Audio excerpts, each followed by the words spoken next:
Product not yet rated.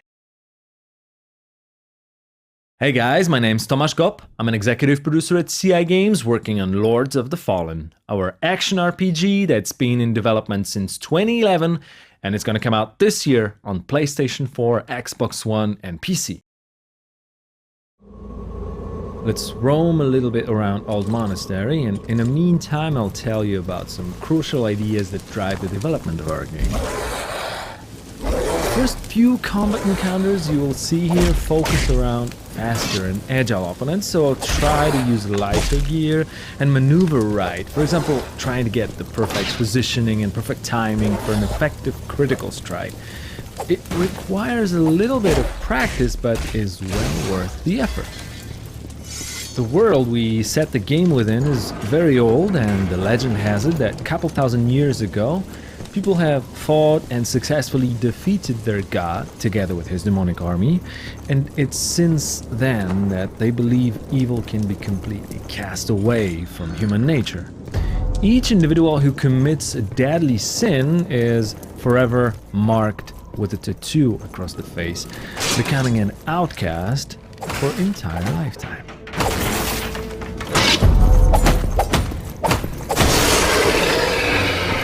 Anybody here?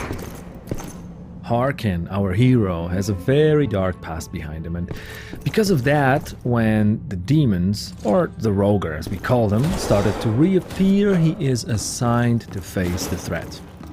It's almost as if people believe that they can fight evil with evil. Oh, and by the way, it's worth mentioning that we really put a lot of work into highlighting the feeling of intense duel within each single one-on-one encounter that you will come across. Here, this next enemy normally would not be much of a hassle because he's mainly attacking from a distance, but surprise, surprise, there's a second one. So we gotten ourselves into more or less a 1 versus 2 situation. If I want to be extra efficient in situations like this, I always try to pull off a special dual-wielding combo with the daggers. It requires the timing, but the DPS is definitely worth the try. The game will also unlock new worlds for you to explore once you advance on the story path, but the ones you just left are not locked away from you. It's not only possible, but also very encouraged to re-explore the places you've already visited, and the new areas will open up, presenting you with new loot and new opponents.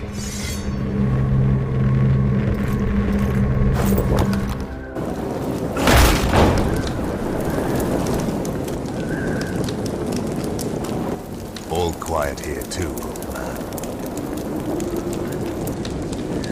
I'm not leaving without answers.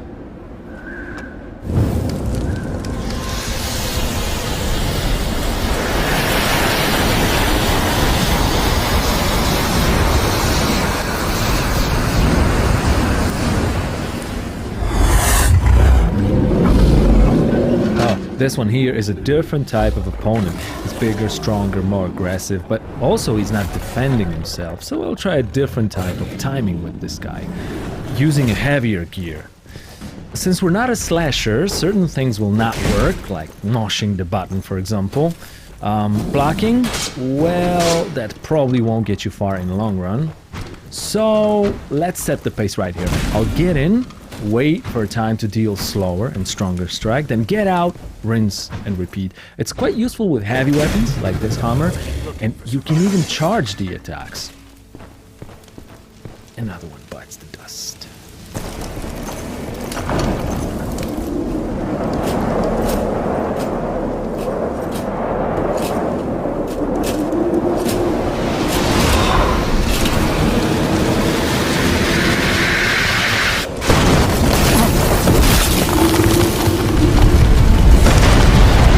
Okay, let's jump straight into a boss fight now. This is going to be the first boss of the game. We call him First Warden.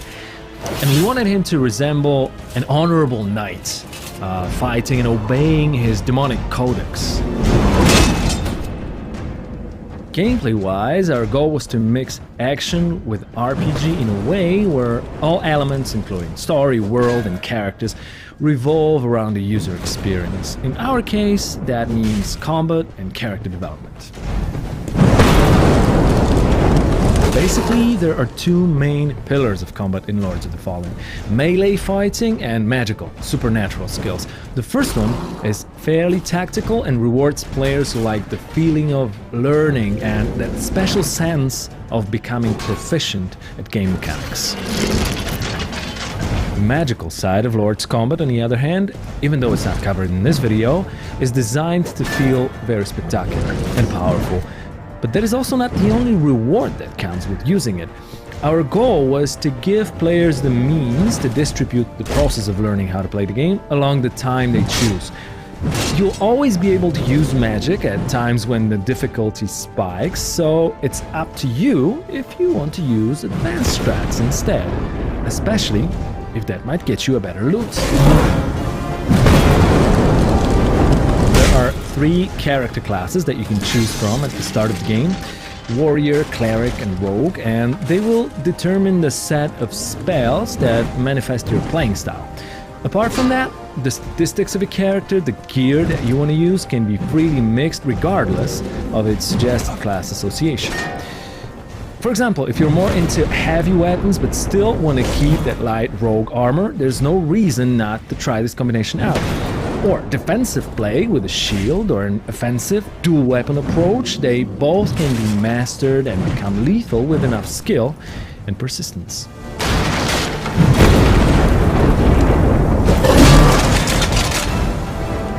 The last stage of the first Warden fight is where it gets interesting, because we finally managed to destroy the shield, making him a bit more vulnerable.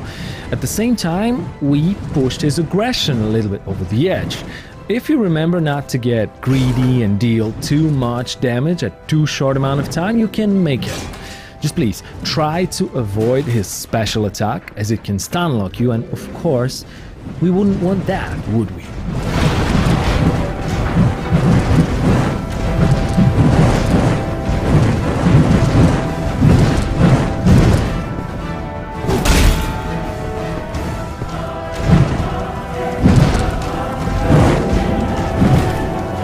Thanks a lot, guys. That's the first gameplay from Lords of the Fallen, and of course, there's way more to come, so keep your eyes on our website and fun page. We want to make sure you know everything you wish about our game before it gets to your PlayStation 4, Xbox One, and PC.